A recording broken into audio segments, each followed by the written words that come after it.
Okay, in this video, we're going to be grabbing the contents from our July, August, and September sheets and bringing them here into our summary sheets. So when we look at this for the worksheet of July, total parking income, the cell that we want to grab is our total for July for parking spaces, okay? And for total ticket income, we would want to grab the total parking tickets here in C9, okay? And the same thing, so for August, we would want to grab the August sheet and this cell right here. So watch how we do this. If you've been creating formulas by using your mouse to click on cells versus typing in the formulas, and you won't find this difficult at all because it's basically the same thing. So I'm here in cell B5, I'm going to hit equal, and then I'm going to go to the sheet where the cell is that I want. So I'm going to click on the July sheet. Okay, and look up in your formula bar, you're going to see that it recognizes that we went to the July sheet, and it actually puts July with a little exclamation mark because that's how it separates the sheet name from the cell name.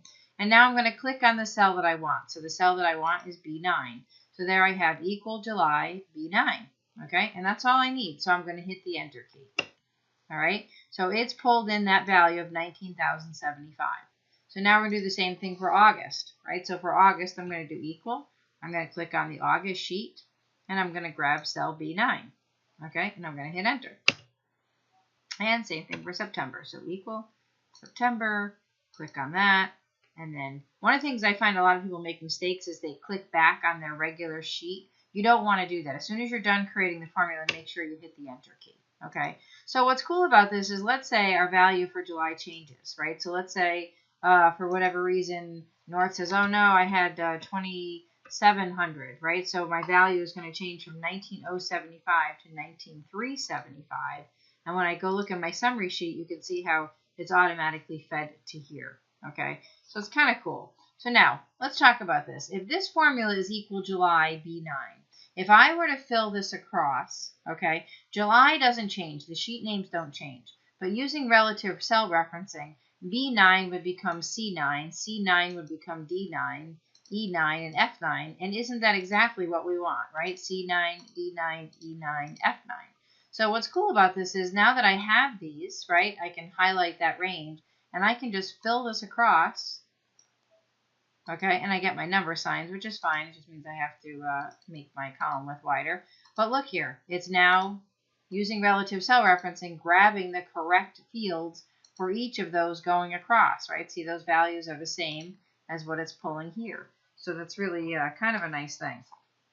All right, so one other thing I want to just mention to you. Basically, what you need to pull out of this is that you can create a formula grabbing anything from anywhere. So, for example, let's say I had 100 in this cell, right? And I could do a formula that just said equal and click on this cell, and then it's pulling that value for that cell. It's very similar to what we did for July, right? But couldn't I also do this? What if I made this equal and I grabbed this contents of this cell again, and then I added to it something from July. So I go to July and I say, okay, I want to grab, this value, right? And then I could do plus, and I'm going to go to August, and I'm going to grab, say this value. You get what I'm saying? And then maybe I want to do times, and I'm going to click on something in September, and it's going to be a pretty big number, kind of going rogue here. But the point is that you can create any formula that you want, okay? And there's my value, right? So this has something from July, from this sheet, from July, from August, and September, using a variety of multiplication and subtraction, okay?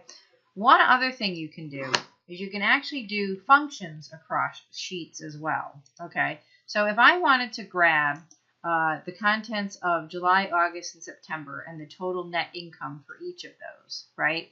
I know that I could just sum these right here would get me the same value, right? So I could do equal sum and sum this here, and this gets me the net income for each of these, right? But watch this. I could also do this. If I do equal sum, left paren, I click on the July sheet. I click on cell F9. Okay, so it's July F9. I'm going to hold down my shift key, and click on September. And what that's going to do is that's going to grab that cell F9, July through September. So it's going to grab it for July, August, and September.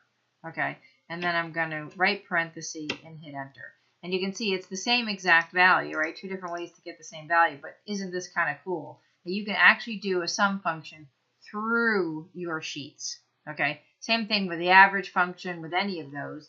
If you click on the first cell sheet in the range, you hold down your shift key, click on the last sheet in the range, it will basically grab anything that's in between those two.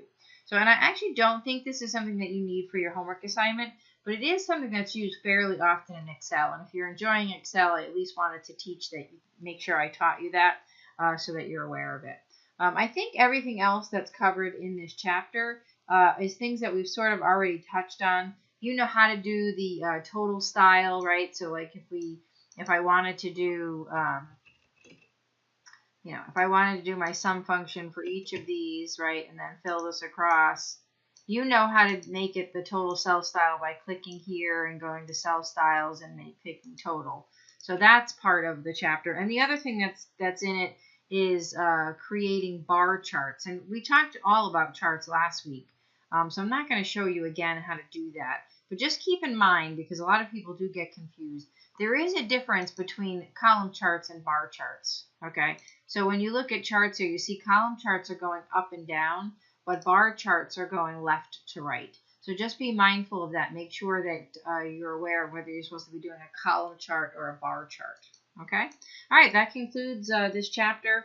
There is an additional skill that if you're interested in Excel, I definitely think you should check it out. It's actually, I think it's skill 11, which I had not planned to cover, but it's the ability to create smart art.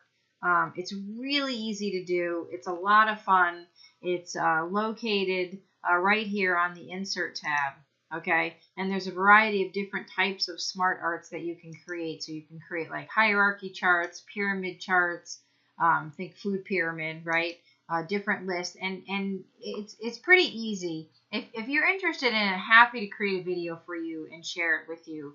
But you could even just try to play with it on your own, right? So you could create your own little family tree here, and you can see that basically it just creates this really cool smart art for you, and you have the ability to, type in values and sort of create it any way that you want. So anyway, I just thought I'd mention that. If you got this far in the video and you saw this, mention it in the comments, and I'll give you a couple points extra credit. All right, have a great week.